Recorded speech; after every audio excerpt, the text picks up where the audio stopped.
You can't get up without help. Like, You don't have the grip strength, you can't open that bottle of champagne. or a can of pickles, whichever one. Whichever. Welcome back to Longevity Lounge. I'm the host, Dr. Rahul Khare. I am here today with Meredith Villareal. Welcome back. Yeah, happy to be here. Just to catch you guys up, the last couple of weeks, we've really talked about healthy body weight and kind of our steps in doing that. And the second phase, we go into increasing your muscle mass. And I think this is kind of one of the most important things for longevity medicine. Yep, this is my favorite part. I think this is the most difficult, not just physically, but mentally, but it's the most crucial. It's a non-negotiable, and it gets really fun. Yeah. So let's dive into it. I love that you even said it's the most difficult. For most people, including myself, losing weight was really difficult. I've been overweight since I was like 12 years old.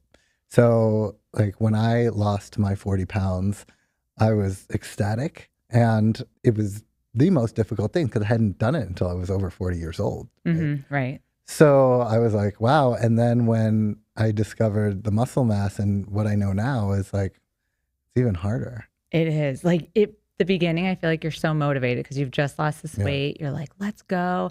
I'm ready for it. And then you start to realize the different steps it takes. Right. And it very quickly can become daunting. Yeah. But also for me, it was this mental difficulty of the weight loss. I was tracking blood sugars and worried about carbs. And now I have to gain muscle, and you're telling me to eat carbs, but I didn't realize how scared of carbs I became, to be honest. And it's embarrassing to admit, like, I'd have the same conversations with patients all day long, and I really still struggled with it.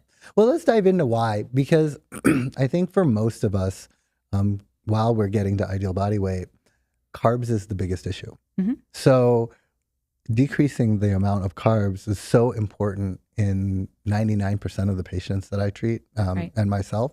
And so alerting them of that with the blood sugar monitor and then just like decreasing the carbs and watching the scale slowly come down, is really like, oh, wow, this is so evident and true. Right? And in my head, without realizing it, I had turned carbs into a villain. Yes. And so... Well, we kind of do that. Yeah. There's no question. In a way, we have to at the beginning. But then this is the re-education portion, is like, actually, if you're working out, carbs are essential. Yeah. This is your fuel. Yeah. And this is where maybe for my patients, I tend to steer away from the glucose monitor because... it can become just too overwhelming. Let's look and pay more attention internally to how you're feeling, how your energy is, how your workouts feel, because without the right fuel, those workouts are just tough. Well, the outcomes are different, right? It's not only the scale. The scale doesn't matter anymore, first of all. Once you hit your body weight that you feel healthy at, once you hit that, like the scale is no longer important. In fact, it's a detriment. It's deceiving and it's frustrating. And that was, again, the struggle I went through of I was off a GLP for a year. My whole goal that year was to build muscle. I said I was going to eat the carbs, and it probably took a year for me to get comfortable with actually eating the proper carbs and nutrition I needed to fuel. And that's where I think a trainer really became essential, because there's many reasons a trainer is essential for you. But I had one who, thankfully, she was very comfortable and would call me out on it of, are you eating carbs? Like, what are you eating before your workouts? What are you eating after? Because the muscle was not gaining like it should have been. Right. And it all has to do with dietary, your macros. So before we get into that, let's talk about why gaining muscle is so important. I think in longevity medicine, I think it's important to understand and really zoom out. First and foremost, like, you're getting to a weight that's healthy is extremely important. So we've already covered that, and we know why that decreases your chances of coronary artery disease, stroke, cancers, and even dementia. So that's important. But number two is frailty. What that causes as we get older is significant. How many of us know of elderly people who actually fall down, break something, and then never quite get to where they were? that's frailty. Because if you didn't have the muscle prior, and you say you break a hip or you break an arm because of a fall, then you don't have the ability, because muscle has memory, to regain that muscle. And what happens then is then you are less independent, meaning you can't go to the grocery shop and go to the bathroom by yourself. No. Like really bad. You can't get up without help. Like you don't have the grip strength. You can't open that bottle of champagne. Or a can of pickles, whichever one. Whichever. And all of these, then you decrease your independence. Your quality of life. And then depression kicks in, and then pneumonic happens, and then death. And we've seen this cycle, like I've seen it 1,000 times, I think, in the emergency room and as a physician. And it goes back to preventive health is like, well, what can you do about that, doctor? It's like, you can have muscles in your 40s, 50s, 60s, even 70s. If you can grow muscle then your 60s, 70s, and 80s. We need to start doing this. If women once we hit 30, we're starting to lose that lean mass, the muscle, the bone density, all of this starts to go downhill, but we're fully in control of it. We just need to be aware that the risk is there. Let's take care of it now. Let's start going to the workout classes. Let's start lifting weights. Let's start doing something to prevent it. Yeah. So decreasing frailty is number one. And then secondarily is that we know now, I don't know how much I knew it before, is the amount of mental health that it gives you when you are working out. It is, and they've done studies to show that working out, like weight training or even doing HIIT workouts, cardio, it doesn't really matter, is just as good as an SSRI. Exercise is medicine, and it's the best type of medicine. It's just crazy. And there's no halftime commercial telling you that exercise. There's no billboard that's saying that, people right? dancing all around and eating sell anything, so it's not promoted. Well, and doctors say it all the time. I think people roll their eyes, but in all honesty, exercise does decrease depression symptoms. Absolutely, and that's all we have. Increasing the endorphins, your serotonin. And whether, that doesn't mean that you immediately need to go and hire a trainer and be a, top competitor at Barry's boot camp. Like this could be as simple as get outside and walk, and when you are in it and you're in a deep phase of your mental health, like that alone can sound like the biggest chore in the world to move and get out of bed. But it truly is that life-saving, and that's simple, in theory. You just got to do it. But you're going to feel way better than medication. And not that medications are bad, they serve their purpose, but the exercise is a non-negotiable. Yep, it is. So we'll talk about that. And I wasn't an exercise guy. So to now I need to do it 3 days a week is like crazy to my kids. Who are you? Yeah, why are you waking up at 7 to go? Like, that's crazy. Because I never did that for my whole life. Even knowing you, we still kind of laugh. Like, it is out of character for you to be like, hey guys, I'm going to go meet my trainer. Yeah. Like, what? Oh, I know.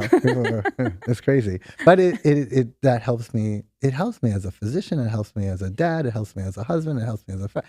It helps me. So let's talk about the science of increasing muscle mass. And I think we need to break it down because it's not that complicated. There's a lot of confusion out there. And even as you mentioned, weight loss is different than muscle gaining. It's you eat differently. Your macros are different. Hugely. Sure. So we talked a lot about, decreasing carbs and staying away from them as non-essential when you are losing weight, especially if you're obese or significantly overweight, insulin resistant. Now we're talking about you're not insulin resistant anymore. Once you're down to a body weight that's healthy, by definition, you cannot be insulin resistant. Yeah, you should be insulin sensitive. You're very insulin sensitive because it's the amount of adipose that causes the insensitivity. So that's easy. Your visceral fat now is at a normal number because you got to an ideal body weight, right? So let's talk about how now to increase muscle mass. And I always tell my patients these 4 factors that must be all in check for the muscle to be created. And if you don't have one of these in check, you actually are not going to have the building blocks for muscle. So number one, you have to stimulate the muscle, which ideally is compound lifting, but it doesn't have to be. People ask me, can I do Pilates? Can I do body weight? Of course you can. Like if you can get to pretty jacked by doing push-ups, pull-ups, Yeah, absolutely. The simple yeah. the foundational moves. So that is a way to do it. So, but you have to stimulate the muscle. Number 2, protein. And that's where I'm gonna be asking you a lot of questions on that, because I know you're a macro lover, and I love it. But that means you have to change the way you eat from the moment you wake up to the moment you go to bed. Truly. So protein. Number 3 is deep sleep. You need sleep. Yeah. You can't, sleep deprivation plus gain muscle. The body repairs itself for sleep. It has to happen. And I think that was the missing piece probably in my 20s and early 30s, where I was doing the workouts, eating the protein, but the muscle still wasn't there because I wasn't sleeping. No. I worked night shift. I was going out partying. Like it was that wasn't even on my radar. Right. Oh, who knew? Right. But the science shows it. And the 4th thing is your hormones. I'll talk about men. Your testosterone needs to be at a certain level. I'll give you that number that I like. I'll just ruin it for you. It's 500. Spoiler alert. Spoiler alert. Total testosterone needs to be 500 or more to grow muscle. If it's not, there's not the building blocks. And then we can go into the perimenopause, menopause stage too. Right. Absolutely. Because the hormones are a big part of that, especially in regards to the sleep. And so, there's a lot of different factors at play. With women, we don't necessarily we have optimal ranges, but it's not the same as much with men and the testosterone. No, men's, we'll be honest, it's really easy. So, all right. But those 4 things are really, really important. And I want to get into them. And the whole idea is to gain muscle so that you're not frail when you're in your 60s and 70s, and that you have something there, muscle memory, that when you're out for 6 weeks because you broke something or you fell, that you can recover that 100%. And balance, not lose your independence, and not get depressed, and to be able to travel the world if that's what you want to do. Enjoy your retirement and live your longest, best life. Yes. Exactly. Let's get into the workouts first and foremost. So you've done a lot of different things. Tell me your thoughts on working out, and obviously it's individualized to what people want. Absolutely. I think my generation, a lot of the patients around my age, we were all just the cardio bunnies. We were the elliptical queens, and then next stepped up to the Stairmaster, and would spend 60 minutes just doing cardio. And that was most of our teens to 20s. I have no muscle memory. Muscle strength training didn't even start till late 20s for me. And that's because I dated a Muay Thai fighter who was like, "You're skinny fat." And it wasn't the healthiest relationship, but he definitely got me interested in a more healthy way of life. And yes, that was a short-term relationship, but that's where I learned about lifting weights and what it can actually do to transform your body into the goals we have, and macros. And I think we kind of make fun of gym bros, but usually they're way ahead of the science and where we can learn, Yep. All right. So the compound lifting, what I tell people who don't work out is to get a trainer, to get someone who's certified. It's important that you do it in a very safe way. You don't avoid the injury. We're too susceptible to injury. And also, I think personally, 20-pound dumbbells were always going to be heavy for me. There was no way without a trainer that I was ever going to lift heavier than that. And now I've picked up 90-pound dumbbell. You need someone for the accountability and to push you. Yeah. But in a safe way. Yeah, I think that's it. It's pushing you in the safe way, because we've all been injured before, and it's doing things that we didn't really know what we were doing, and lifting too heavy, where a trainer would be like, "I would never do that." Yeah. Right. So trainer is important. I like to tell my patients, it's all individualized. Once a week trainer, and I do that for a month. Yeah. Right. Because my patients go from nothing to working out. And I really believe in atomic habits. So doing something once a week, accountable, and then after a month, I say, one of the workouts, I want you to work out on your own. So do a full body and have your trainer write out a full body for you, right? So now you have twice a week. And then after a couple weeks, a month, if they're into it, they usually are, add the third. And I would say, if you can afford it and it's okay to do, you can actually get the trainer to do one upper and one lower, and then you do a total. And at this point, they should be starting to feel like sore and feeling good about it. But I do that over a couple months. And then a lot of people, they don't want to do a trainer. There's some fear about that, right? Absolutely. So what are the other things that you kind of... I think, well, we're pretty lucky here in Chicago that there's a lot of fitness classes, gyms, boutiques, but honestly, just for everyone at home nowadays, YouTube has great videos, Instagram. I even have like saved folders in my Pinterest and in my Instagram of workouts. I don't do them, but they're saved. Yeah. And if I, wanted to, I could go back to them. And that's what I share with a lot of my patients, that yes, if a trainer is not in the budget for you, although a lot of trainers, I mean, if you search, you can find very affordable people, but go on YouTube and go on Instagram. And if you look it up, you're going to find full workouts. And a full workout could mean 20 minutes because it does not need to be an hour or 90 minutes to really be effective. If you're hitting those, foundational moves, 20 minutes, at least that's going to count. It's going to do something. Absolutely. All right. So the trainer is really important. Stimulate the muscle, whatever you do. But it could be body weight. It could be weights. Absolutely. But stimulate it. All right. Let's get into the macros. What if you have a patient and they say, okay, how much protein do I need? And they're ready to start building muscle, right? What would you tell them? What's your formula? The easy formula that's just like simple right there is 1 gram of protein per pound of ideal body weight. That's simple. There's other studies out there talk about like 1.2 to 1. It starts to get very so you do 1 pound. Let me just explain this for our viewers. It's your ideal weight. Yes, so ideal. So if you're overweight, say you're 200 pounds, it's not 200 grams, right? If you, for your height, where you want to be is 170 pounds for a man, or maybe it's 150 for a woman, maybe 140, then you say get to 150. That I say would be the ideal perfect scenario goal. However, are you on a GLP-1? Because if that's the case, I'm sticking probably to that 100 grams of protein, depending on where you are on the journey. But also I have patients who aren't on GLPs, but their normal intake is, let's say, 80 grams of protein a day. You're not jumping to that 140 tomorrow. Right. This needs to be a very slow, gradual process, because otherwise you're going to be bloated, you're going to be constipated, and you're going to feel terrible. Yep. And so this is where I explain to patients, we're going up 10 grams a week. We're including fiber with that. We're making sure you're hydrated enough, you're moving, and every week that you're feeling comfortable with it, we go up another 10.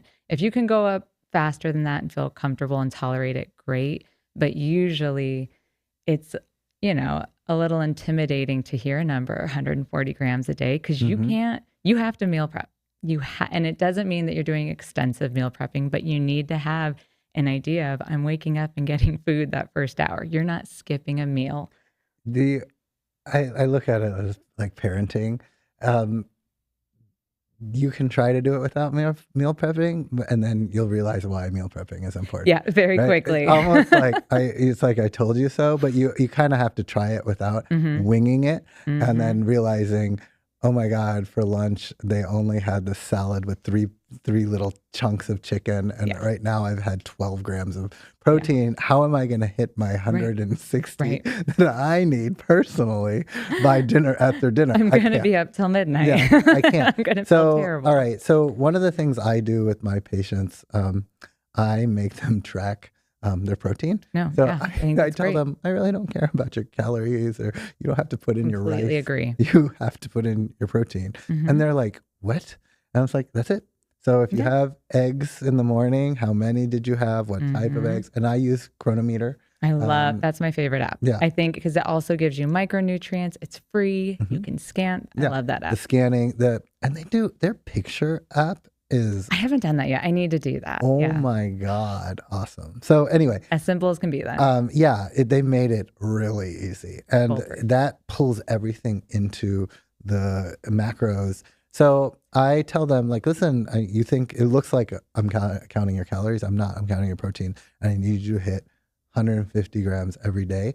And that means just if you have 3 meals a day, which most of us Most of us at this point do 2 because we had been losing weight and fasting. And so I actually get them out of the intermittent fasting. I said, you have to stop. And they're like, I don't want to. I refuse to. These are the same people who are like, I'll never be not able to eat breakfast. Right. Now I'm like, you have to. So then, and I was like, listen, non-negotiable 20 grams in the morning.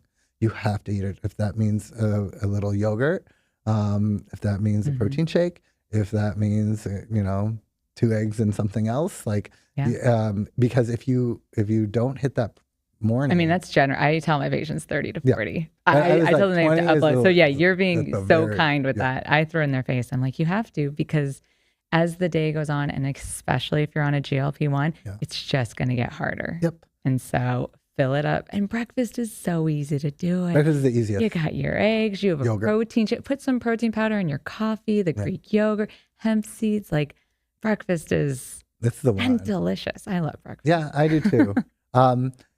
So you have to get the protein in. And here, the other thing is, hey, we supplement with vitamins. We supplement everything. And the truth is, even all the NFL players, all the athletes, they have to supplement. It's not bad having a shake, right? And sometimes, especially if you're on the GLP, you might have to have 2. Worst, I'd rather that than not hitting your protein. So I always tell them, I like the regular whey protein. I'm a big, whey guy. But at nighttime, if you look at your chronometer and if your 160 is your goal, like it's my goal, and I'm at 140, I've eaten as much as I can. Like before bed, I'll do a scoop of casein, the exact amount actually, that he'll hit my 160. Weighing it out, but no, casein's perfect. That's shown at night. So the reason for the casein is that gets digested over 8 hours, whereas the whey is pretty quickly afterwards. So I do casein at nighttime, whey in the morning. And there's some belief that the casein, when you lift weights and you do it at nighttime, you get less degradation of their muscle. Yeah, it's supposed to help with the muscle. So I really like that. And remember, protein is important because it's the building blocks of muscle building. You cannot grow muscle without it. And casein's also great for those patients that, have the history of snacking more at night and filling up. Yeah. So that's a great one for those patients. Yeah, it doesn't taste as good. I'm just going to be honest. It doesn't taste as good. You're right. I think, it's hard to find a protein. I'm so picky on my protein powders. Yeah, you have to mix it up too because you get sick of it so quickly. So quick. So it's like you can't do the same one every time. And I like the Fairlife ones because it's milk.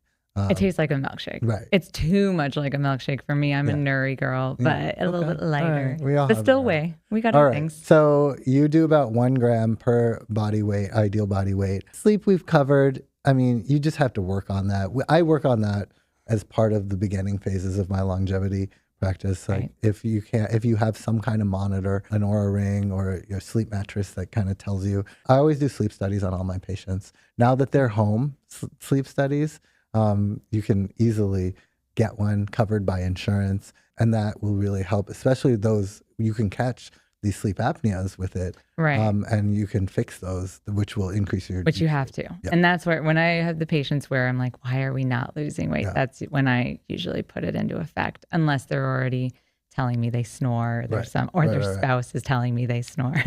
Right. So that's the sleep. Let's talk about... Creatine. Oh, you love your creatine. Let's talk about it.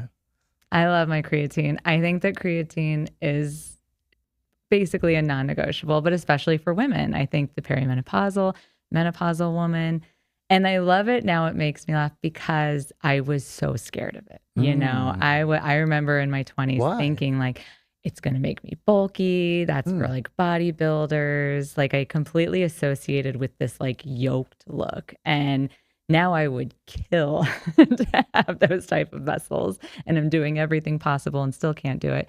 But creatine is not just for your muscles, it's for your brain. And so I think that especially these women that are coming in, which is almost everyone, saying, I have brain fog, I can't think straight, I'm exhausted, creatine is right there. And I tell them the first 5 grams goes to your muscles, after that, the next scoop, potentially can cross over to help with the brain. So I love creatine. The research on creatine is all good, right? It's the more and more they research it, the more they see it's helping in so many different ways. Yes. I liked one of the latest studies showing that for sleep deprivation, giving yourself a little extra creatine, 10 grams, 15 grams, can actually make you think better. Yeah. Yes. Who doesn't want that? Who doesn't need that right now? If your stomach can handle it, it can cause a little bit of distress. When I say that, diarrhea is what I'm saying. But I've never experienced I know that. that's good. But I think that also there's creatine monohydrate, but then there's also creatine hydrochloride. So some people, if they feel like they get the bloating, but that's usually temporary. If so, my prediction is in the next 10 years, we're going to realize we've been severely underdosing creatine. Probably. I think it's safe though to do 5 grams to start. 5 grams is the start. Yeah, you should start with 5 for sure. Do not go above that. Get used to it. Right. But you tolerate it. So well. my thing is 5 grams a day, always. And then if I had really poor sleep, I'll do an extra 5 grams. Yeah. Jet lag, travel, presentation, a podcast. So creatine, that's great.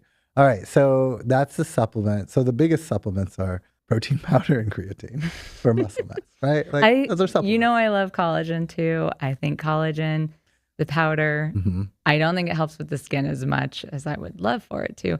But for the joints, I do feel like it helps me with recovery. I love it. It's easy. I put it in my coffee every morning. Yes. This is where you and I are like, I'm like, if there's any powder you want to leave off the table, it's collagen. I think that's fair if I had to pick. But I think personally, and I have patients where I have tried going off of it for a few months and I felt a difference. Really? In your joints? In my joints. Oh. I get very achy easily, and whether that's an estradiol component or what, but if the collagen helps, it's tasteless and so simple. And there's some theory more women than men use collagen. So it's an interesting kind of, gendered based kind of thing and bias that I probably have. There's a lot of men that use it. However, I do think maybe women tend to come in that I see that have more concern regarding their joints. Yeah, and their skin.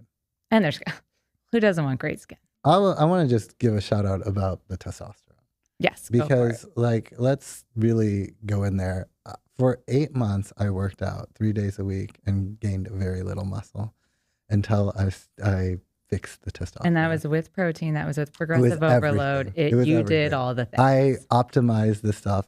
I got coaches for everything. I had my doctor. I had a health coach, which was nutrition wise. I had my weightlifting coach, and then I had this. Let's call it a muscle man coach, if you will. He was more of a steroid coach, which is really interesting for a physician seeing these guys. And they're everywhere, by the way. These are the influencers. I follow a few because it is fascinating. But what's fascinating to them is I talk to them and they know more about nutrition and steroids and the way testosterone works. Yes. The supplements, we're talking creatine and all of it. Because you didn't learn that in med school. There's not going to be a course in that sense of, building muscle. This is your appropriate dosing. They have this, it's almost like these cultures that have wisdom passed on to each generation. Very true. Arnold Schwarzenegger believed in this, but this Johnson guy believed in this. And I'm like, and I've talked to many of them, and they all quote the same things. They all know. And I'm like, this secret guidelines. Ways. And they did. They taught me, and he looked at my lab results because I showed him everything. He was like, "Oh, you need to be on testosterone.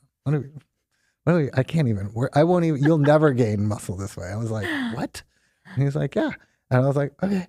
So I went to my real doctor and got put on a pretty standard low dose. And within a month, I gained like 4 pounds of muscle. It's just the building blocks all have to be there, but all of them have to be there. Yeah. And now, and let's be honest. So we all know in the studies of today that testosterone is at an all-time low compared to starting from the 70s when they started really looking at testosterone levels. And they're not really sure why our testosterone's going down. A lot of theories. But they've been going down, and there are natural ways to increase your testosterone. So I'm not saying that you have to jump to testosterone, but if you're around 250, 350 total testosterone, it's going to be really hard to get up to 500. And That's a very common number. I would say, Hmm. I mean, when we're checking levels, I have maybe ever had 3 men that were above optimal range, meaning above 500, their first time without Right. anything. Right. Like, I mean, which is insane. Right. And I think that we look at a lot of people that come in overweight. And so we know while you're overweight, your body, my men's body is taking the testosterone and it's aromatizing it into estrogen. Mm-hmm. And so it's like when you're insulin insensitive, and you're overweight and you have visceral fat and you have peripheral fat, your testosterone is going to be low. Yeah. That is a big reason why today we have lower testosterone than ever before, because we're at higher overweight and obesity. There's also a lot of men that aren't, who are That's just absolutely true. chronically stressed. That's absolutely They're true. not sleeping. So all of that. And so before I went on testosterone, because I was pretty like, I don't want to do that. Like that's cheating or something. I had my own stigmas. Right? We That's all fair. I have think our that's own actually stigmas. probably very accurate between like age and like, and like I a don't need cheat. that. Right. It's interesting, kind of like a GLP mindset too. Same Yeah. GLP mindset. Right. It's like, wow, that's a cheat. Why would I do that? There's a medication called Clomid, Yes. which is a fertility medication that a lot of women take to get pregnant. And given to men, that increases your testosterone. At low dose. Yeah, like 3 times a week. You don't take it every day. And that actually raised me up. I was around 450 and it went up to 800. I've seen great results. Yeah. With my patients.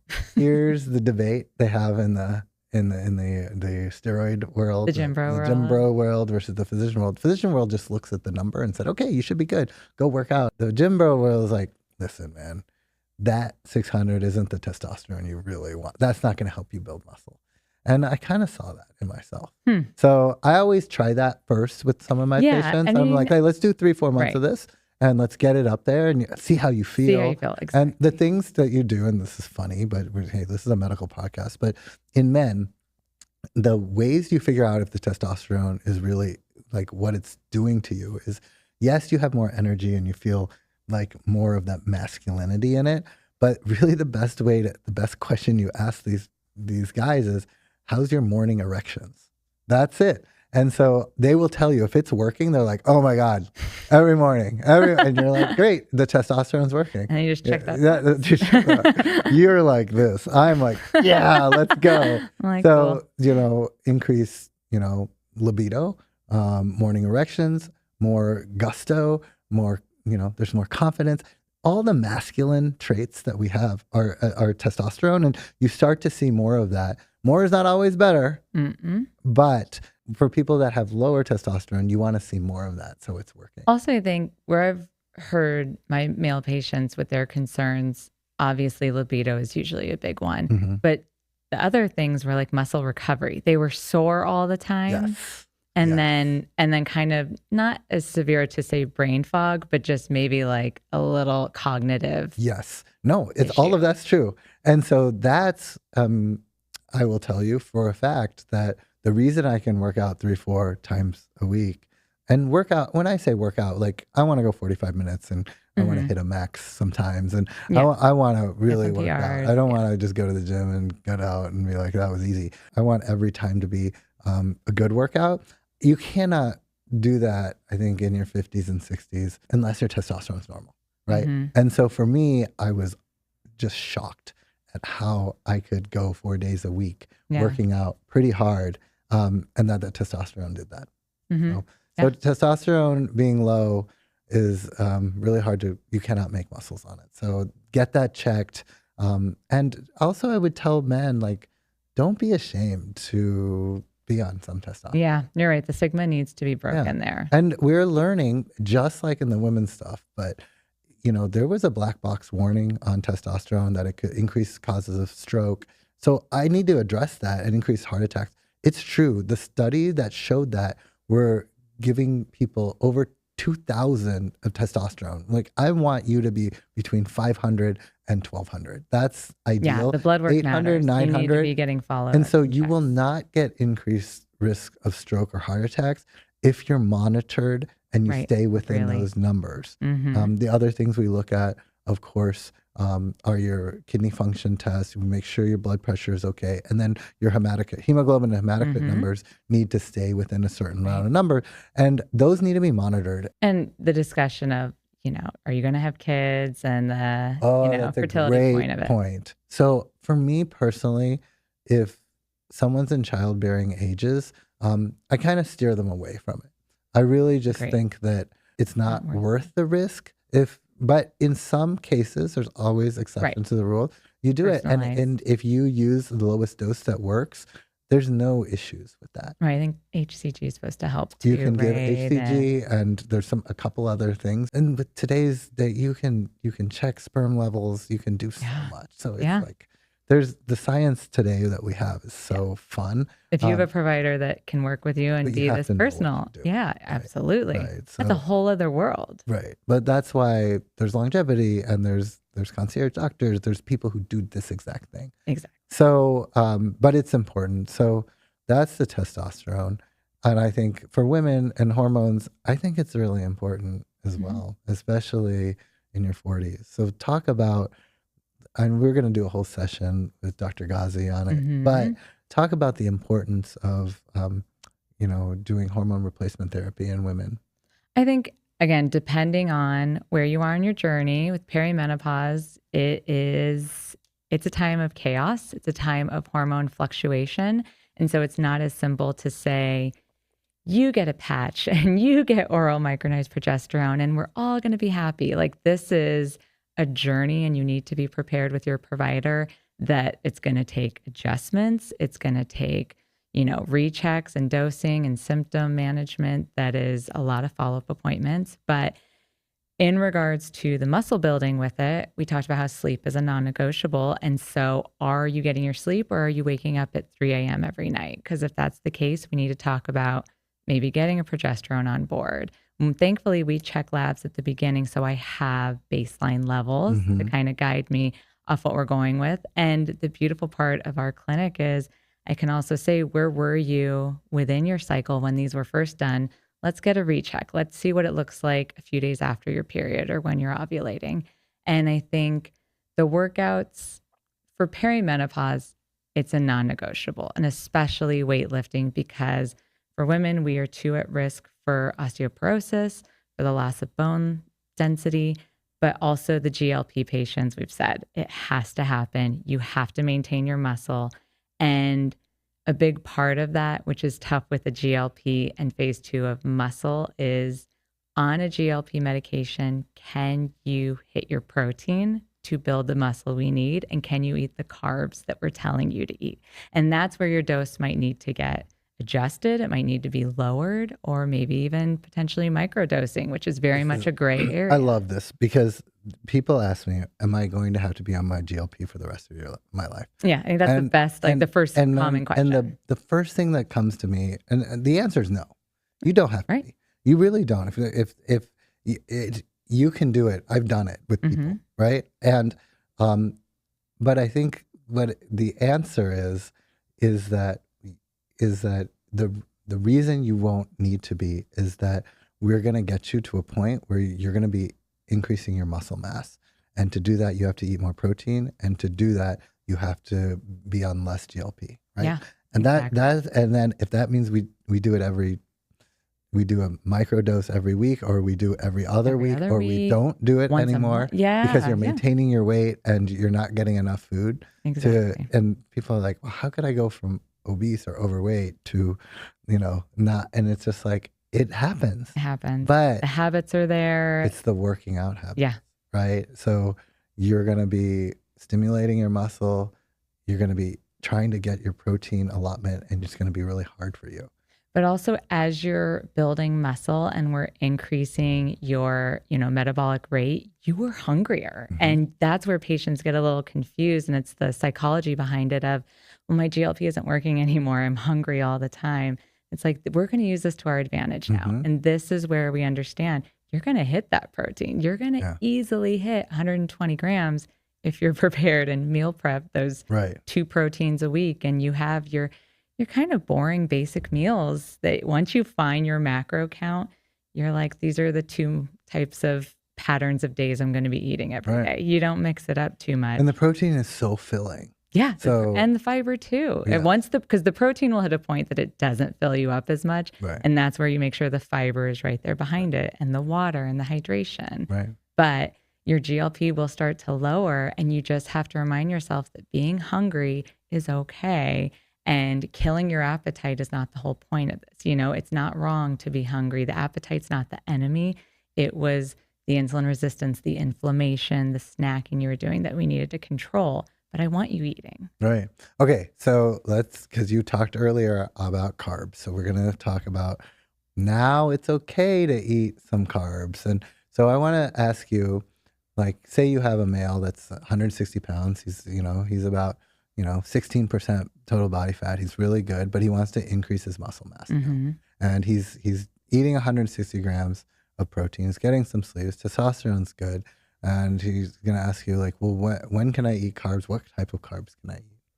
I want you to eat complex carbs that are going to serve you well placed before your workouts. Yeah. So, for example, if you're doing a morning workout, I do not want you fasting. I want you to be taking in, 30 grams of carbs and about 20 grams protein. It might be more than that for a male, honestly. Okay. So what is 20 grams? So let's think of like eat half a banana. Okay. Eat some of your oats, but have protein with it too. So like some protein overnight oats.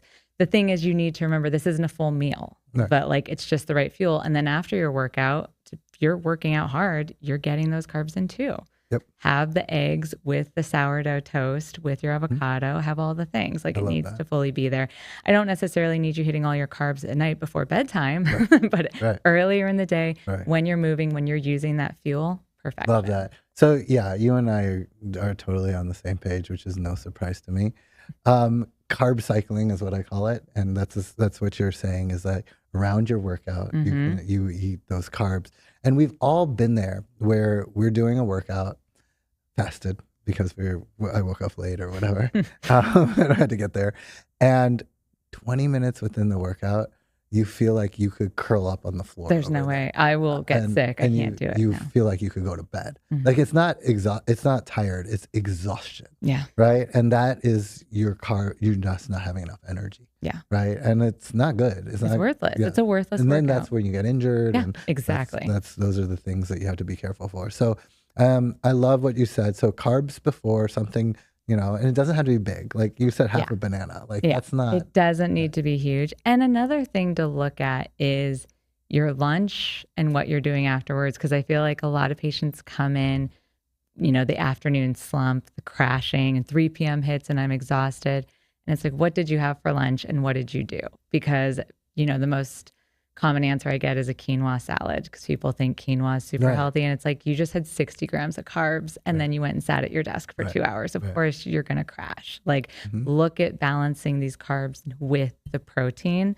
And ideally, protein's the big thing on your plate. And so if you're feeling exhausted after these meals, you need to think about how much carbs were in it. I loved my overnight oats back in the day, but I realized I'd eat them at 8 and around 9:30, 10, I was exhausted. I'm like, I'm drinking coffee. There's no reason for me. I had way too many oats compared to the protein powder in it and my chia seeds. And you need to pay attention, be in tune with your body, and it's manipulation and adjustment, which is easier to do when you're tracking it. Well, we say it over and over again. Food is medicine, and like specifically what you eat and when you eat it and when you exercise is really important.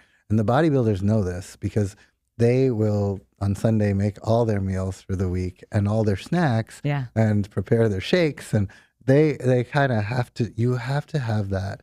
And saying that I'm going to do it on chance, I'm going to make it happen. It's not going to happen. It's not. Right. In our busy lives, we get distracted. And if it's not convenient, and the drug rep brings some food for lunch and someone bring bagels, and you're going to miss the meal and you're going to be playing catch up and you're going to be stressed about it. And you're just going to be like, screw it. Forget it. So planning is really important. And I think that just like losing weight was like, you had to be on top of it, had to have a mindset. This is even more so. Yeah, absolutely. You really have to be consistent, put in the effort, and want it. Yeah. Yeah. Well, I think that's enough about muscle mass. I think we covered it all. I could talk for 3 more hours, but I know. I guess so. I love it. All right, great. Well, it was great talking with you, Meredith. Always.